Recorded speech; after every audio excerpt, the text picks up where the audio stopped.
Alright, drafters, we're a few days into the Kamigawa Neon Dynasty format, and I thought it would be a good time to have a check in with the 17 lands data. So if you haven't used 17 lands before, it's a really, really good add-on that you can have for Arena, and it keeps track of your drafts, but also keeps track of everybody's drafts, and it shares some of the data that's available.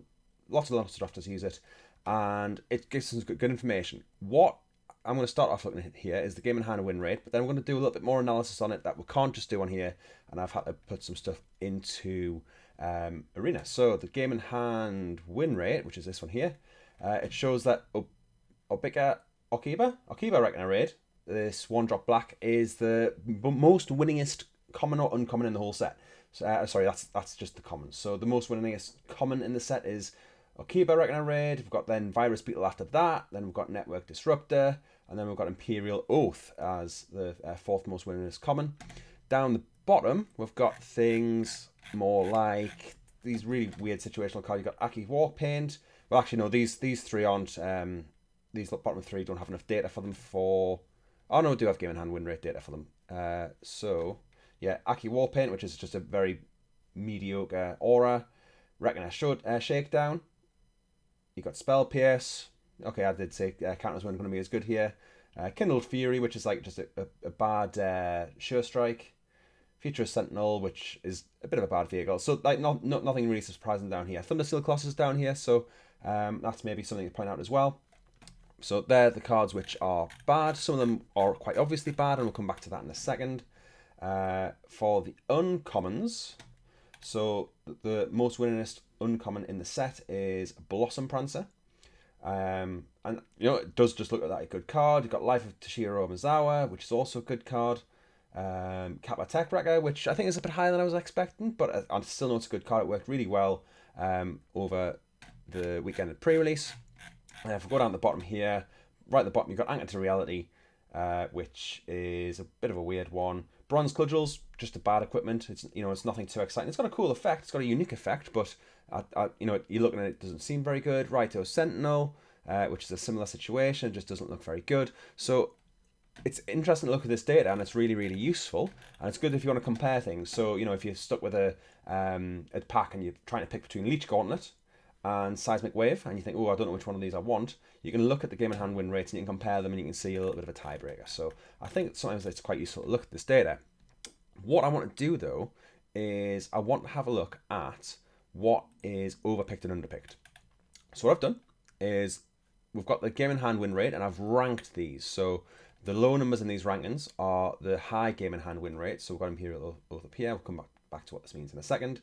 And then we've also got this ALSA, average last seen at.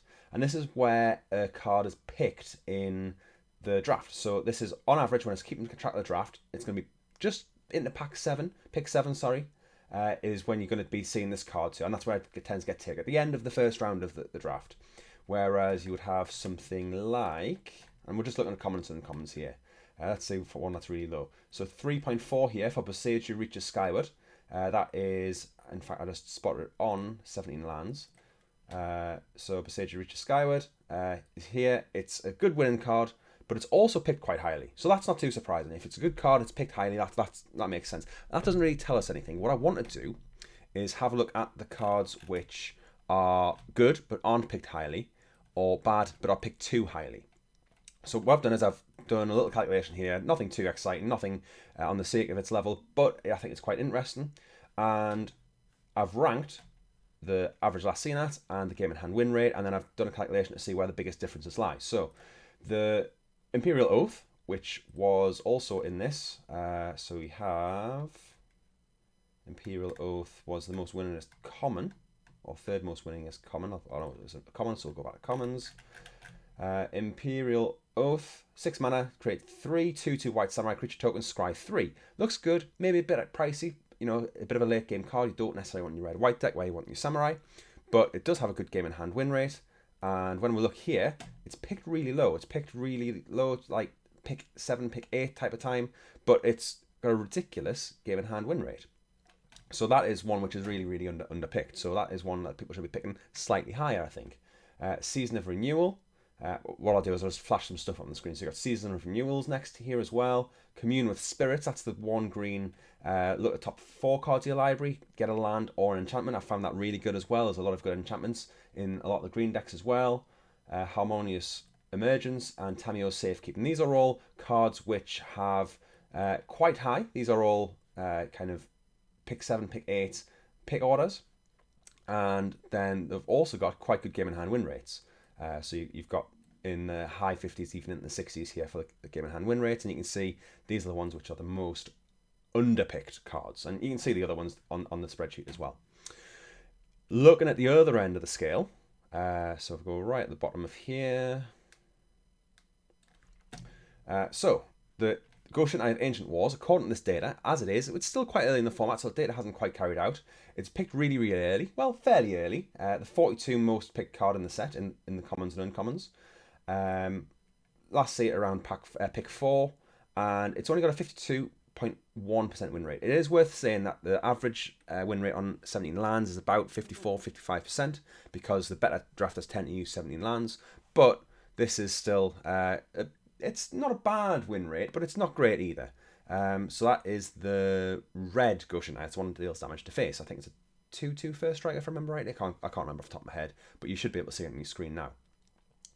And that is 170th win rate, and I think that's out of 190 or so. I think the 190 was the biggest one on the list. Let's see something which has a really low average last seen at Norika, Yamazaki the Poet. In fact, you've got both the Yamazakis in here, which are picked really highly, but neither of them have particularly good win rates.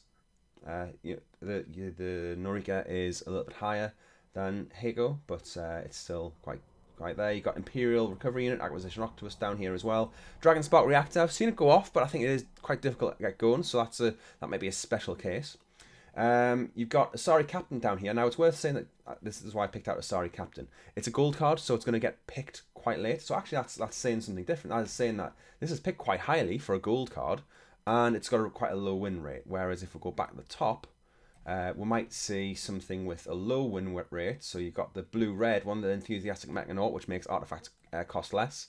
This has got quite a high win rate, but it is a gold card, so it'll be picked a little bit lower because you've got to begin blue-red. People don't necessarily want to get that early, and these ones are usually quite good. So that might be a reason why this is up here. So you've got to take it with a pinch of salt. You've got to think about what's going on. But we have... that's what's going on.